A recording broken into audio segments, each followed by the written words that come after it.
कहते हैं समय को कोई नहीं रोक सकता, लेकिन अगर कोई उसे पार कर जाए तो? अगर कोई इंसान भविष्य से आकर हमारे वर्तमान को बदल दे तो क्या हम उसे पहचान पाएंगे? टेक्नोलॉजिया के इस रहस्यमयी एपिसोड में हम बात करेंगे एक ऐसी कहानी की जो शायद आने वाले समय की सबसे बड़ी चेतावनी हो सकती है।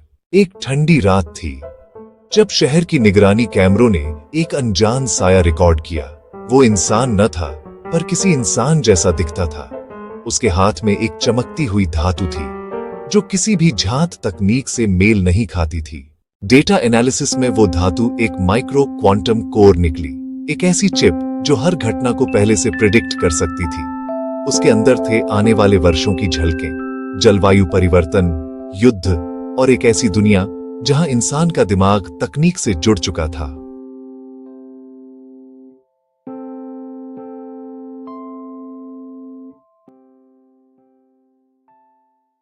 वैज्ञानिकों ने उस डेटा को पढ़ने की कोशिश की, लेकिन हर बार सिस्टम खुद को डिलीट कर लेता था, जैसे कोई अदृश्य शक्ति उसे मिटा रही हो। फिर एक फाइल दिखी, 2030 ह्यूमन इक्लिप्स। उसमें लिखा था 2030 में मानव विचार स्वतंत्र नहीं रहेंगे, हर दिमाग जुड़ेगा एक कलेक्टिव नेटवर्क से।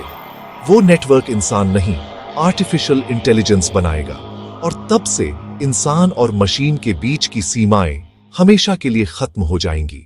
कई रिपोर्ट्स के अनुसार उस व्यक्ति की उपस्थिति इलेक्ट्रोमैग्नेटिक स्पेक्ट्रम में दर्ज हुई थी, जैसे वो पूरी तरह फ्लैश एंड ब्लड नहीं बल्कि किसी हायर डिजिटल फॉर्म में अस्तित्व रखता हो। फिर अचानक वो गायब हो गया, किसी टेलीपोर्टेशन की तरह नहीं, बल्कि जैसे किसी सिस्टम से लॉग आउट किया गया हो।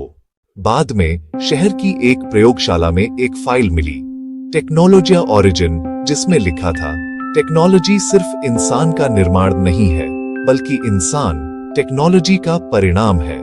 उसके बाद दुनिया भर के सर्वर्स में अजीब कोड्स दिखने लगे। वो खुद को टाइम ब्रिज प्रोटोकॉल कहते थे। उनका उद्देश्य था चेतना को समय के पार भेजना।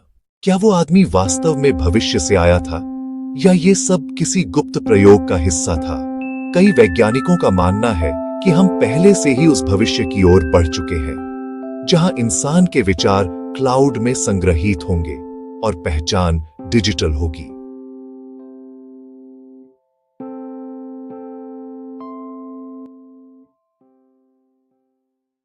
टेक्नोलॉजी अब हमारे चारों ओर नहीं, हमारे भीतर प्रवेश कर चुकी है। हर न्यूरॉन अब एक सर्वर है, हर मेमोरी एक डेटा पॉइंट। हम सोचते हैं कि हम टेक्नोलॉजी को नियंत्रित कर रहे हैं, पर शायद वो हमें नियंत्रित कर रही है।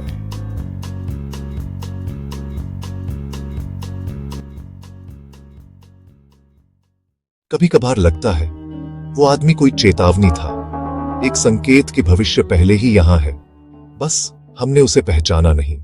तो सवाल ये नहीं कि वो आदमी कौन था, सवाल ये है क्या हम पहले से ही वही बन चुके हैं? क्योंकि शायद भविष्य से आया आदमी हम ही हैं। टेक्नोलॉजियां जहां फ्यूचर रियलिटी बनता है।